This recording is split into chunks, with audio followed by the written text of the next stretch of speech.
Alright, yeah, welcome back to some more Magic Arena and back to some more historic best of one in the series all about making Aetherworks Marvel feel bad until people stop playing it. So today is no exception. We're going to be playing a list that does pretty well against Aetherworks Marvel. It is faster than the deck, and it also does not care too much about their payoff cards as well. And that is going to be one of my favorite aggro decks, actually. It's going to be a Tempered Steel aggro list. We played this back in the day when Tempered Steel was first introduced through the Historic Anthology 3, I want to say. This was actually our day one deck, and it actually took off quite a fair bit from that point forward, at least in Historic Best of One anyway, because it just has such an aggressive start to it. So Tempered Steel is the Lord effect, essentially stuck to an enchantment, 3 mana to give artifact creatures you control +2/+2 permanently, so long as Tempered Steel is in play. So what we're going to be doing is we're going to be playing lots of cheap artifacts, things like Ornithopter, a 0 mana 0/2. So for 0 mana, we can make a 2/4 with Tempered Steel. Stonecoil Serpent, we can make this whatever we want really, but a bare minimum is going to be a 2/2 reach trample protection from multicolored. Sparring Construct is a 1 mana 3/3.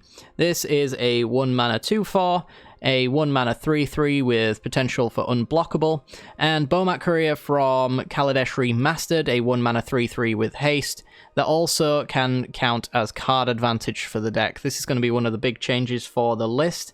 Bomat Courier and SRAM's Expertise in particular, and I guess Chief of the Foundry, are our new additions. So 9 new cards outside of the mana base. By the way, I've only got 3 Inspiring Advantages in this deck. You should have 4.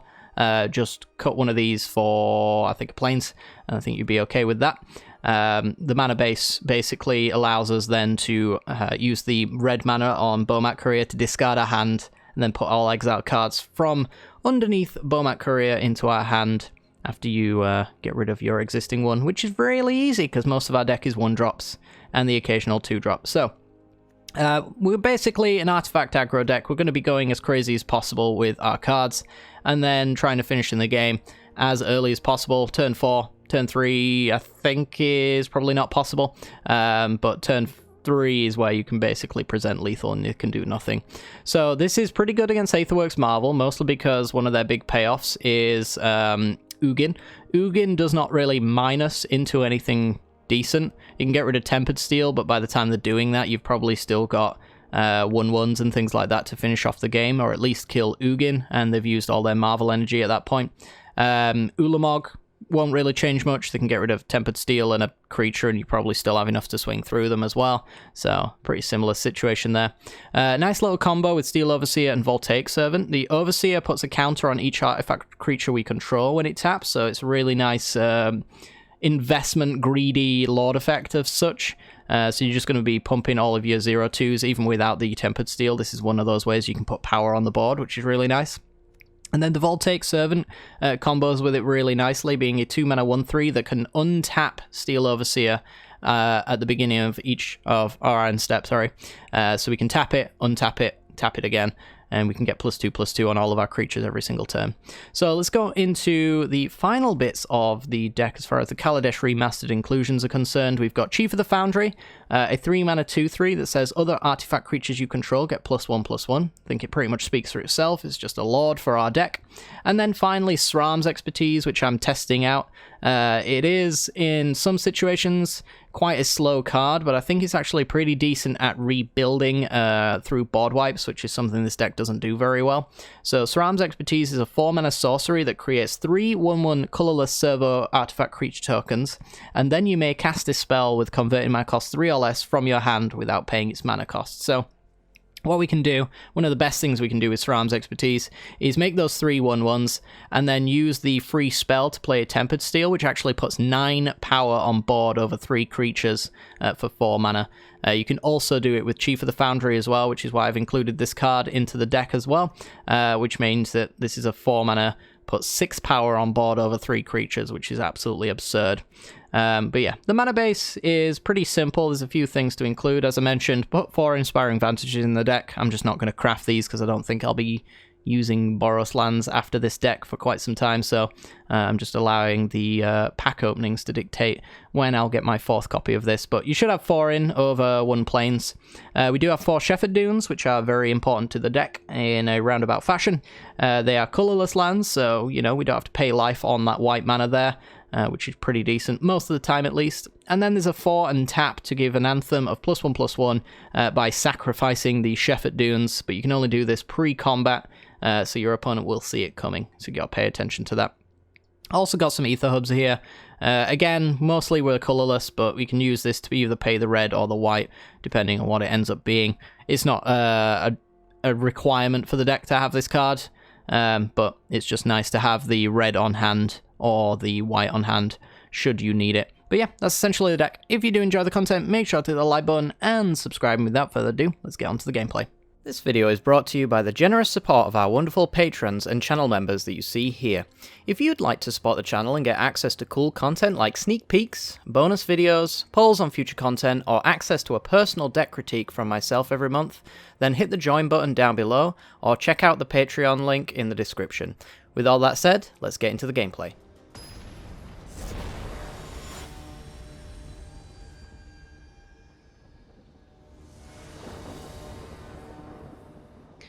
Alrighty then, on the draw. Not where you really want to be, but this hand is fine. It's got 1, 2s, and 3s, and then we've got turn 4 plays as well, so yeah, hard to turn down a hand that looks like this, I think. So we're going to keep it, and we're going to hope that we're fast enough. Aether Hub, Llanowar Elves, fair enough. Well, we're going to go Ginger Brute, we're going to offer trade. Slows us down, slows them down if they block. Stonecoil Serpents are a pretty good turn 3 play as well, because we can go Tempered Steel and then drop these down for 0, so we get 2 0 mana 2/2s. Looks like we're up against Aetherworks Marvel. The level of surprise is unmatched by none. I don't think I've got a land in my deck that can stop me from playing Tempered Steel next turn if I put this on red. So I will put it on red.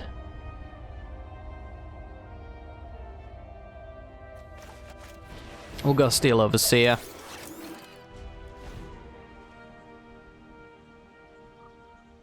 So they don't have the energy for Marvel.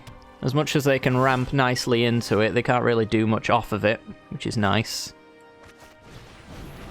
So we're going to go Voltaic Servants.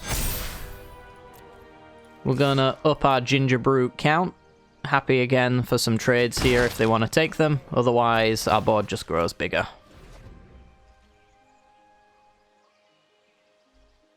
We've got the tools right now to race our opponents sufficiently, I would say. We really don't want to see a puzzle knot from them, I guess. Seagate Restoration, draw 3. Okay. Land would have been really nice there, but we didn't have it, so what we're going to do is the best we can. Which is try to go as wide as possible on this board, and then hope that they don't run Wraths, essentially. Untap Overseer, and we should be presenting lethal next turn.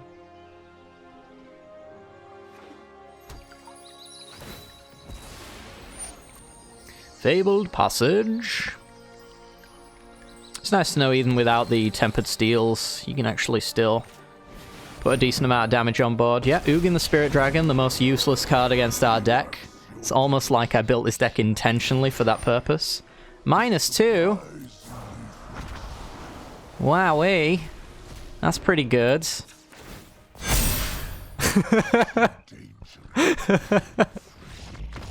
Oh, opponent, I thought you were doing it as a joke. Oh. Oh, I'm so sorry. Sarcasm. So sorry. Alright, well, next game. That's made my day.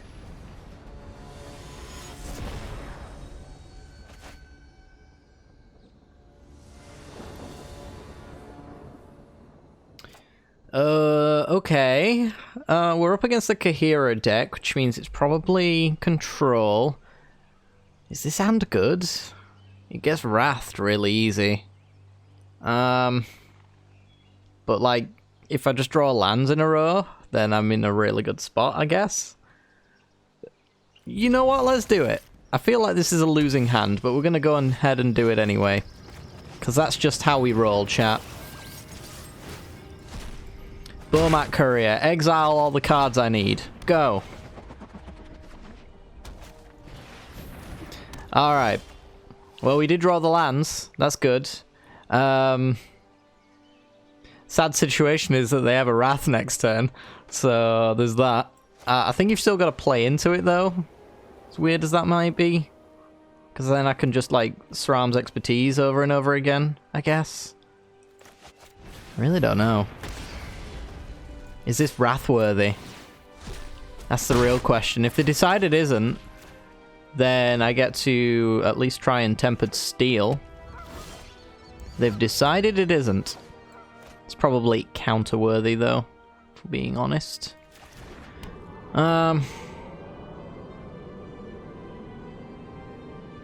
Maybe I should just play Steel Overseer then, and make them Wrath, and then we'll draw a land, because we're really good at Magic the Gathering, and then, we'll get some shenanigans going, I guess. Yeah, let's do that. Let's boop them. I don't want to play too much into the Wrath, but not playing around it is also a very, very, very, very bad idea. X2ing the Typhoon. Uh-oh. Alright, well, they get to kill Bomat Courier, which is fine, but that just means that now we can resolve Tempered Steel, which doesn't die to Wrath of God. And now we can swing through the Shark. And that's a 2/4. Alright. So they could do another Shark if they want. I think that's fine by me if they want to double block the Ornithopter. Yeah, sure. There's not really much I can do to stop that, so... Let's just trade a 0-drop with a 6-mana enchantment, and then... be pretty happy with that. Yeah, I still don't think we play into a Wrath here. We've got 5 points on board, constantly going at them. Gonna have to fire it off eventually. Yeah, look at this. Classic Wrath. So now they'll go Wrath of God. If we draw a land, we're laughing. We didn't, but we did draw a nice curve anyway. Steel Overseer and a Hasty Gingerbrute. So our opponent will want to Wrath again. If they have it. Love to see them go Kahira, play Kahira. That'd be pretty great. Ooh, we got a SRAM's Expertise.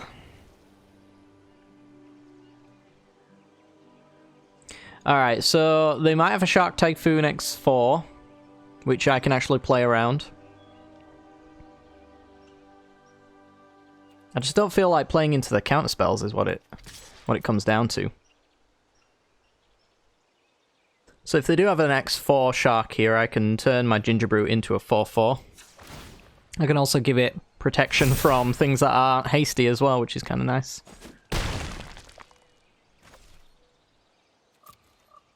Yeah, this is my rebuilding after a Wrath card, so I don't really want to just fire it off. Considering I'm so close to killing our opponent anyway. It was an X4, look at that. My god, it's like they might as well reveal all their cards to me because I know what they are. 5 Fairy. Let's slow this down. Keep up the pace. Keep up the pace. Okay. Won't swing at me because they're a coward. Let's see, where are we going? We're just kind of sending this at our opponent, aren't we? Is that what we're doing?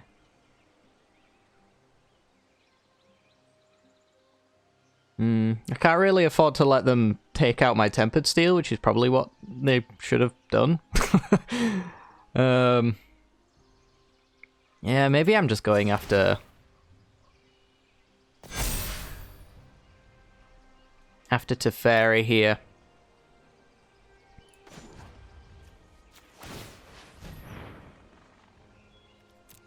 See if they got maybe a seal away. You thought your flying sharks would protect you?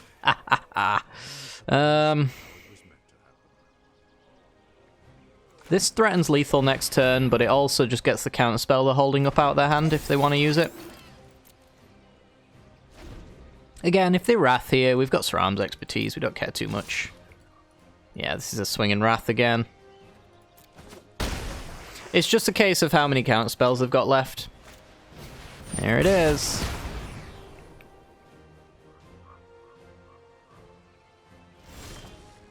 Inquisitive Puppet. Well, we know they've definitely got one. Let's be completely honest, they haven't used any. They could also have Juari's Disruption or Censor as well. Don't really want to play into that, because that would be a huge feels bad. So I'm just going to make a 2/4 that scries and tries to find me... Yep, Hasty Gingerbrute will do. They've pretty much used all of their creatures with the Shark Typhoons. Approach of the Second Sun. Okay. Please don't have another one in hand, because that would be, stinky. Let's go Sram's Expertise. Gingerbrute in hand. Goes into play. We've got to threaten lethal, otherwise our opponent could just kill us. They might already have the other approach in their hand, and they might have already won. It's a matter of time to find that out. Or would this be third Wrath? All their Shark Typhoons, all their Wraths. Wouldn't surprise me.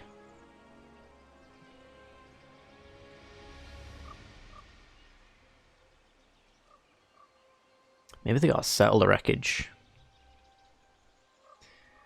I could play around it, sort of. I would leave myself with one creature through a settle, while also still presenting lethal. Tempered Steel actually means I have to throw a lot less into my opponent in order to play around settle.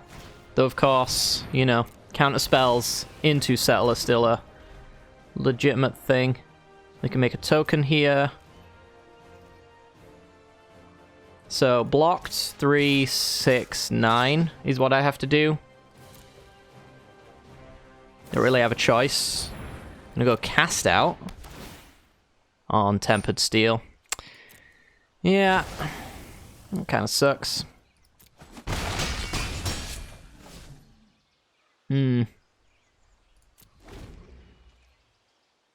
short of lethal again.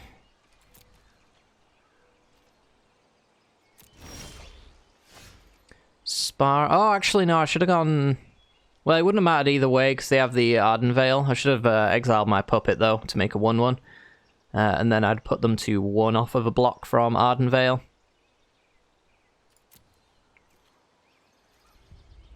So, swing out.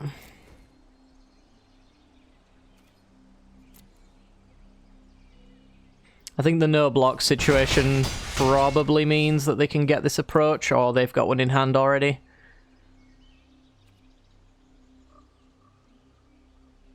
I mean, you just play into this because we either win or lose right now, don't we? I'm pretty sure. So they draw a card. They could go Supreme Will. They'd have 5, 6 mana. It's 7 for the Approach of the Second Sun.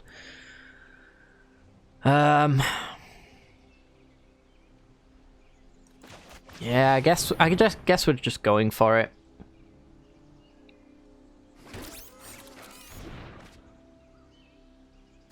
It is just a win or lose situation right now already, so let's get it done. They draw with Mind Stone if they want. Sphinx's Revelation X5 draws Approach, yeah, so we'd lost. Alright, well, close enough game, but opponent had all the answers, so we move on to the next one.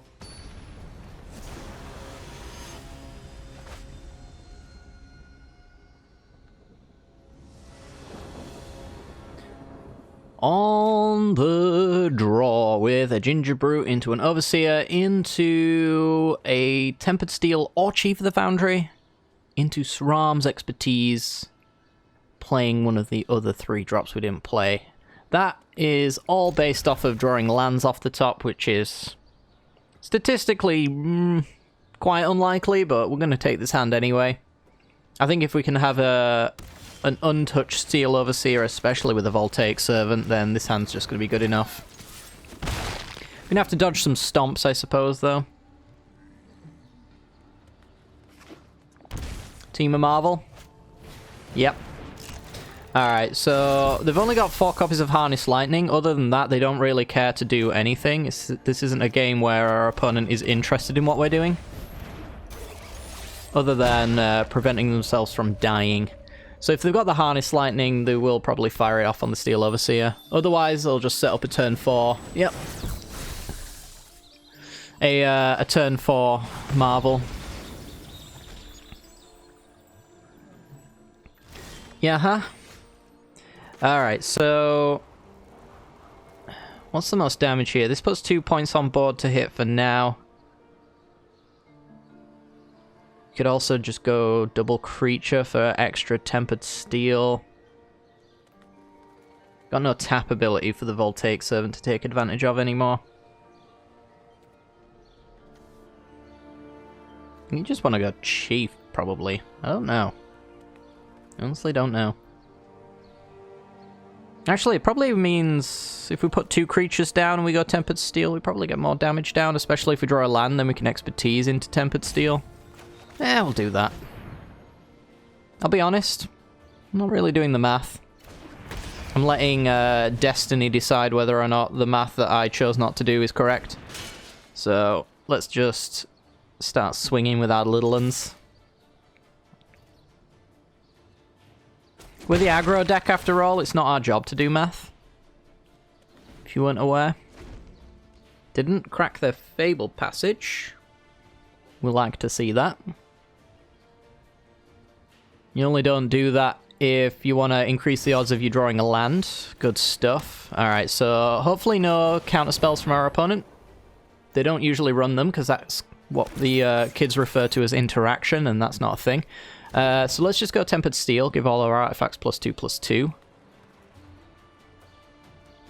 Just put 9 power on board for 4 mana, and then, you know, added another +2/+2 to our existing board. Harness Lightning Ginger Brute. Love it.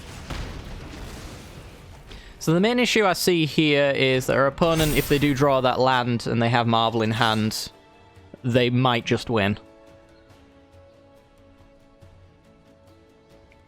They can always -3 and Ugin, though. That's an option available to them to get rid of Tempered Steel at the very least. But yeah, we just follow up with the Chief of the Foundry at that point. And then what are we swinging for? Oh, we've ranked up. Turns out when you start farming Marvel players, then you win all the time. Yeah, so we'd go down to this being 1 power, this being 1 power, this being 1 power, and then we add the Chief of the Foundry, so that's 2, 4, 6, 8, 10. We put our opponent to 2 if they Ugin -3'd. Interesting. And then they'd have to spin the wheel again, somehow, in order to win the game there, so they probably don't ever manage to do that and we win, which is pretty good. Pretty good.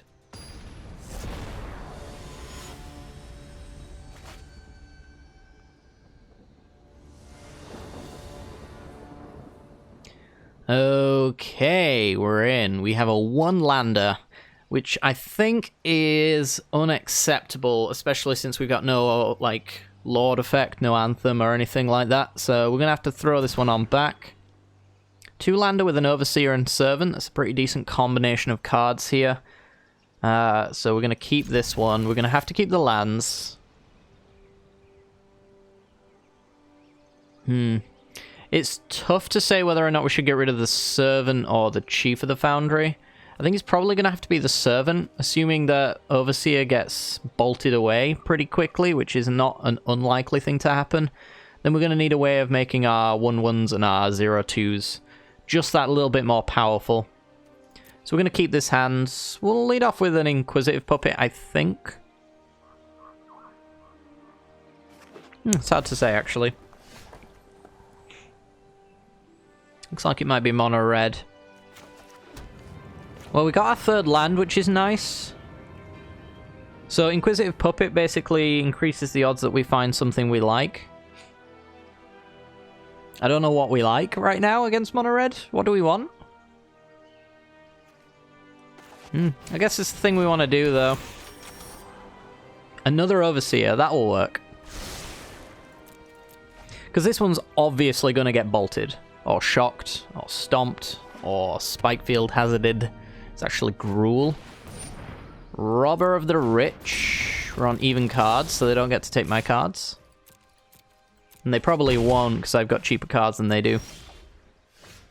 So there's the Steel Overseer.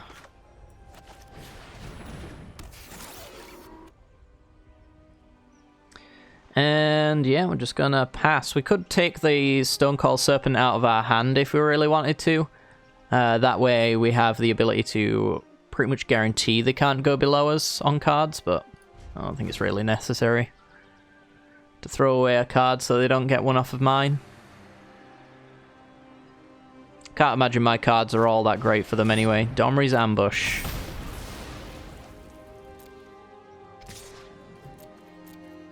Yup. And an Inquisitive Puppet. So, need to kind of pick up the pace here on useful cards, please. Let's go Puppet. Don't need the fourth land without a 4-drop in my hand. Just play another Overseer. And we'll pass the turn. Plan on going Chief, tap, Overseer, swing, most likely. There's a Stomp. Kind of got to assume they always have it.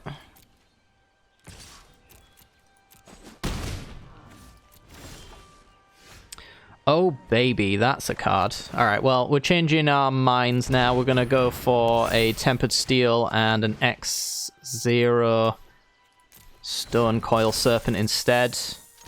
And we're going to have to swing out, I think. We could hold one back to block. I don't really find too much value in that right now. Not until a little bit later.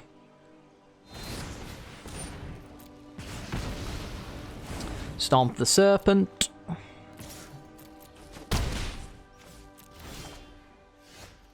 Sparring Construct. Okay, so we're just going to go with our 4-5 here. Swing 4-6. Quickly catching up on life totals here. Alright, here we go. Well, they definitely don't have a Burning Tree chain, because they would have done it ages ago. But they might have... It's not too bad. They won't swing out into this though, right? Nope. Alright, so Puppet. Hello, Puppet. We don't need the fourth land. We'll play the Sparring Construct. Let's see how we want to swing. Profit attack, profit attack.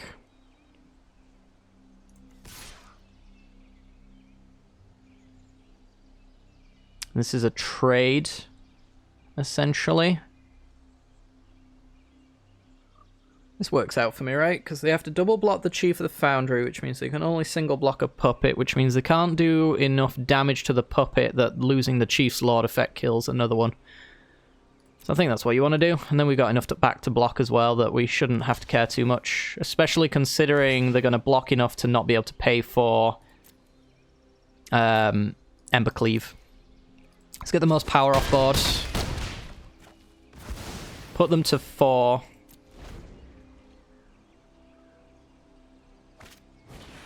Opponent plays a Pelt Collector. Yeah, they're just on straight chump blocks now, which is exactly where we want them. Means we don't have to worry about a counter-attack at all. Good game. Yeah, so they can not block one, and then they have to block another in order to survive there. Which I think is okay, because if they have to block another, that means, again, they can't pay for Embercleave. I think the most they can swing for is 6 on a counter-attack. I think that's the case anyway. So yeah, aggression beats aggression. Next game.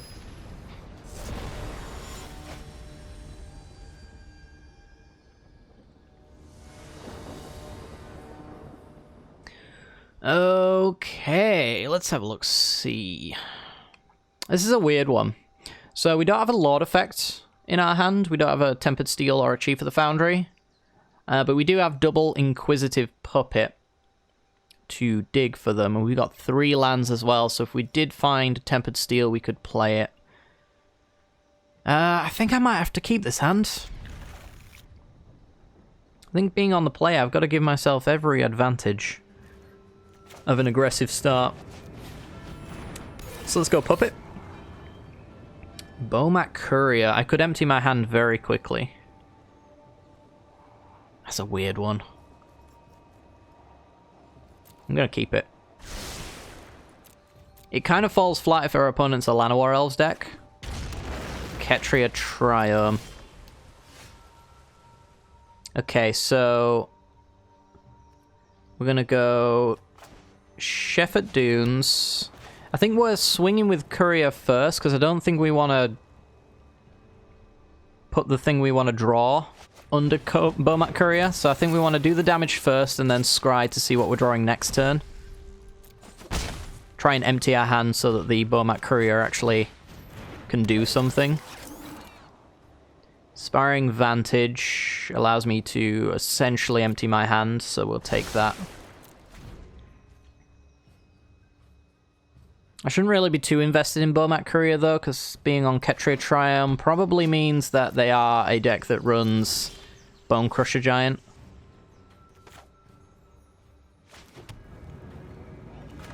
So just in case they go for a shock on Sparring Construct, I'm gonna empty my hand a little bit.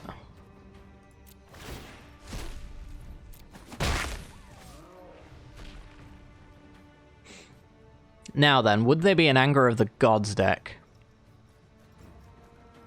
That's a toughie. If they are, it's a bit rough. Otherwise, there's really no reason not to play this Servant. I think we're just going to take the chance. I haven't seen Anger of the Gods in so long. Yeah, well, it looks like it paid off. We'll take Servant. So we're going to swing out again. Probably going to end step sack Courier. Though maybe firing it off now is also quite good. We get 3 cards and we can almost certainly play them.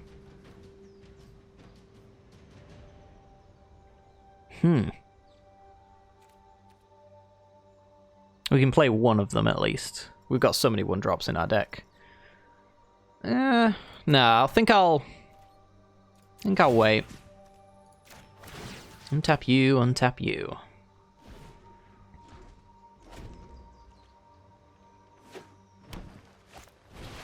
Shatter the Sky. Yeah, so I can get somebody to go ahead and fire off a card like that. Ornithopters. You know, you might not believe me, but deep down, I had a little suspicion that they were all crap.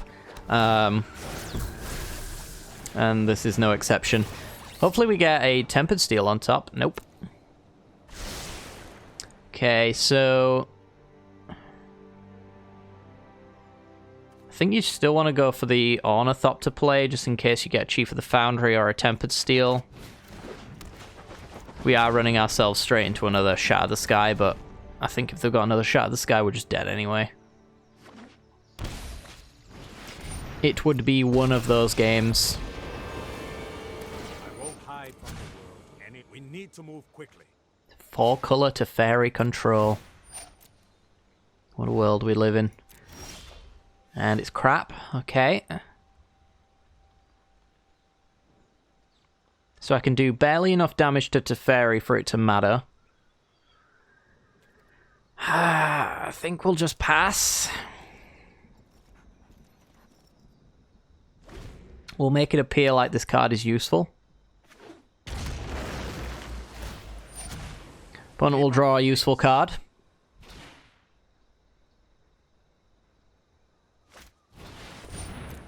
And yeah, Tamiyo's can loop board wipes if they really want to. This might be an approach to the second Sun deck. Uro. So if I have the opportunity to, then I need to kill Tamiyo, I think. I do need to play this land in case they've got Supreme Will. A counter unless you pay 3 is a possibility. Everything else, maybe not so much. It's kind of really awkward because I can only do enough for Tamiyo to be slightly hindered, and now they can minus for the board wipe and laugh at me. Because they're good at Magic the Gathering and I'm not. Tick up, might just have a board wipe in hand. We'll confirm it if our opponent ticks up with Tamiyo. Yeah. Can't win from here. Let's move on to the next one.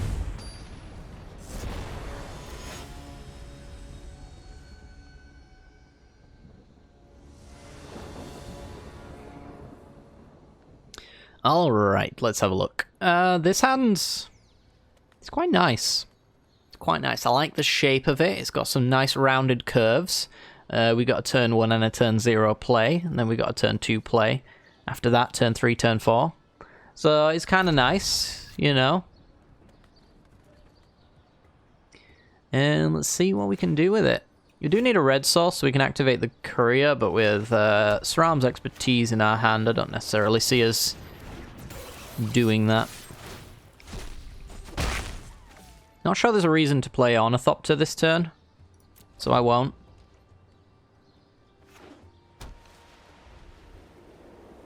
So I have no way of pumping it at all.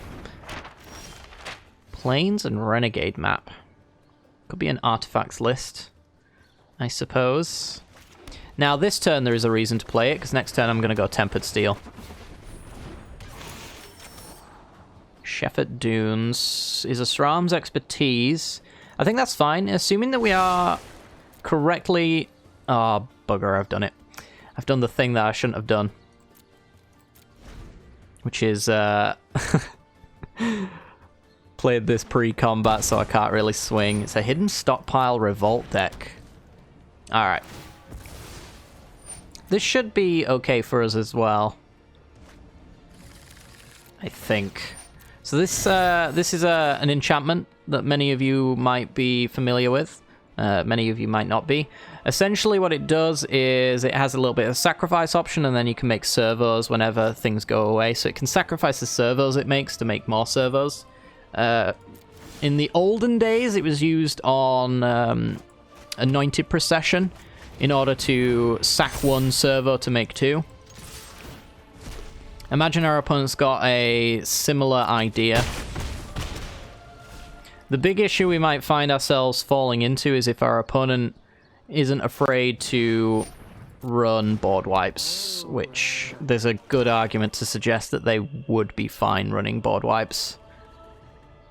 They have a deck that can rebuild, so I need to take into account the possibility of that being a reality.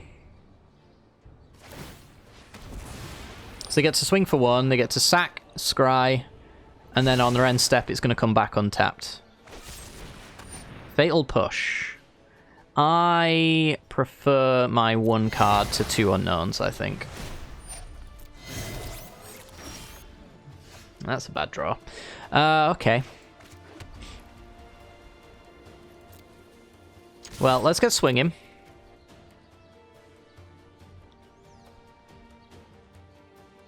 I'm not entirely sure whether or not we're overly interested in playing Sram's expertise here. If I played it, I could Sheffert Dunes next turn, and that's a lot of damage. But if they Wrath, I've got nothing. Would they have a Wrath? That's the real question. If they don't have one, they lose, I'm pretty sure. If they do have one and I hold this, we're going to be playing this game for a lot longer than we are. Let's just go for it. Let's put 9 power on board, pass the turn. It's Languish or Shatter or Wrath of God or Bust. So they either explode now, or they make that land drop and they carry on playing, which is very scary of a thought.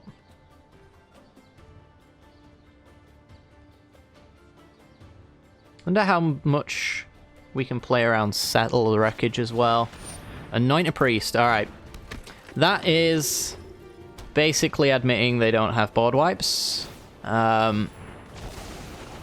Is a Shepherd Dune's Pump actually enough to do lethal now with all the tokens they're going to be making? So they'll attack for 1. I will block because I can. That triggers the Hidden Stockpile, which they should actually use to scry here, assuming that they think they can live. I haven't done the math. They're at 11. Steel Overseer. So they block, block, block. They only take 4. They take 3, technically. So I'm not going to crack my Shepherd Dunes. They've got enough. I'm playing into this. They don't have a board wipe.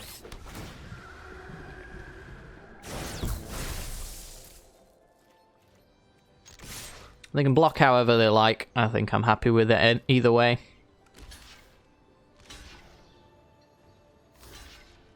Yep. And then they'll sack 1 to scry.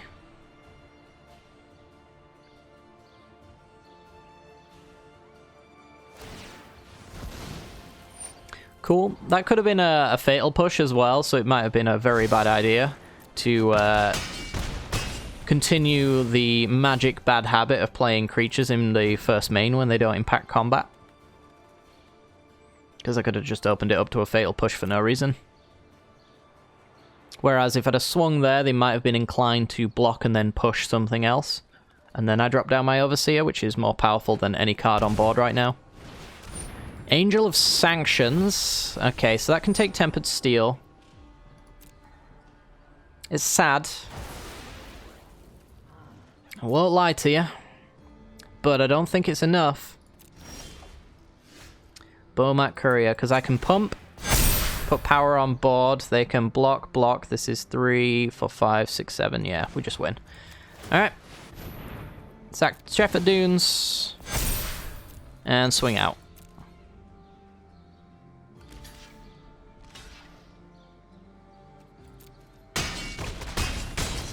Got him.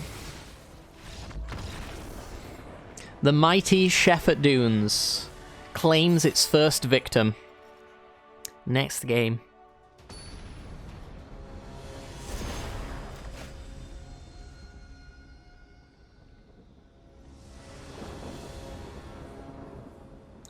Okay, on the play. I don't think we can keep this hand. It's almost good enough. Assuming that one of those Thram's expertise was a Tempered Steel, I would snap this one up in a heartbeat, I think, but because it's not, we're not going to do that. And this one's much better. Alright, so we like our turn 2 play, we like our turn 3 play. Our turn 3 play can also be a Stone Coil Serpent. We're going to go Bomat 1. I think that just means we've got to drop a Stone Coil Serpent here, so it's going to be 1, 2, 3, 3 is our turn, assuming we draw lands, of course. Sparring Vantage, Bomat Courier, go. If we manage to empty our hand later down the line as well, we can sack this Bomat Courier. Alright, well, the good draws are there, assuming we draw the lands to play them.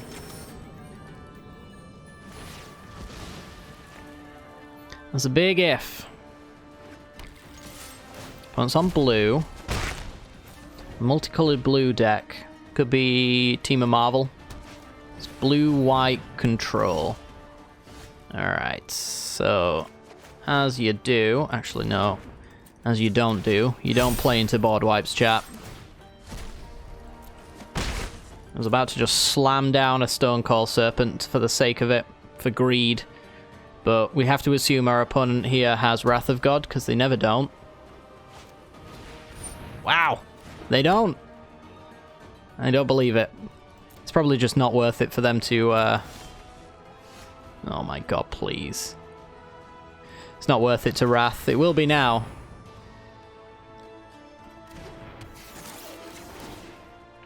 If it wasn't before, it is now.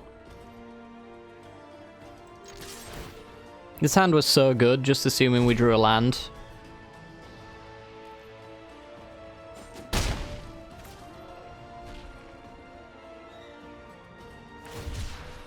Cycles Illumination. It's a lot of damage, but it's not going to be good enough. Here we go. Here we go. It's actually Esper. Maybe their Wrath is Kaya's Wrath. Which would make no sense to me personally, but... Oh, the lands. Alright, we're going to play something that doesn't get Wrath, but also adds power to the board. See if they got Absorbs, maybe. Fatal Push, Bomat Courier. Perfectly fine. My hand's okay, so I don't really care about the 4 cards we missed, unless they were really good. And a commit. Alright, well, we are just going to swing out our opponent. We have to pressure their life total. More than we have to pump up our damage. Because we might just lose all these cards. Emergency powers! And then they get to put something into play. They didn't. Oh, Marionette Master. Okay. What a wild, wild game. So we get to do our little combo, I guess. We get to go Sram's Expertise into Tempered Steel. And it's a weird one because I think we have to just swing at our opponent. I guess we could do 1 tap since this one isn't getting through Marionette Master. So threaten lethal, get rid of the Master. I think what they're doing is an Emergency Powers and Smothering Tithe. So that when Marionette Master sees them sacking all the treasures. Good game. Sees them sacking all the treasures from the Smothering Tithe, then we die to that. It's pretty cute. Wow. That could have so very nearly backfired, and it didn't. Alright guys, well that is gonna do it for today's video. Is Emergency Powers actually playable? It's a permanent card. I was going to say, could they Wrath off of that? They actually can't Wrath off of that. Unless it's a very delayed Phyrexian Scriptures Wrath, which is a very bad idea, especially considering it doesn't technically Wrath our board. Wraths anyone else's, but... Yeah, so essentially what I think they were doing is Marionette Master... Oh, I'm not even allowed to look at it anymore because it got shuffled back in. Essentially, it says whenever an artifact is destroyed, I think, or leaves the battlefield, something like that. It deals damage equal to Marionette Master's power. So what they did there was they fabricated to make it 4, which means that for every artifact that leaves the battlefield in whatever way that the Master is worded, it means I lose 4 life for it. So the Smothering Tithe combo with Emergency Powers means that we draw 7 cards, and if we can't afford to pay for it, they get a treasure. So they get 7 treasures if we are tapped out completely, essentially, and then they can sack those for 4 damage each and win the game. It's a pretty cute combo. Might try it out sometime, who knows. But yeah, that's going to do it for today's video, guys. Hopefully you've enjoyed. If you have, then make sure to hit the like button and subscribe. I would say this deck is pretty decent, to be honest. It certainly makes quick work of the Aetherworks Marvel decks, assuming you have a good hand. Always make sure to have a Tempered Steel in your hand, or a Chief of the Foundry. If you don't have one of these, you are asking to lose. Have some decent aggression as well. And yeah, hope you've enjoyed, and I'll see you all next time. Bye-bye.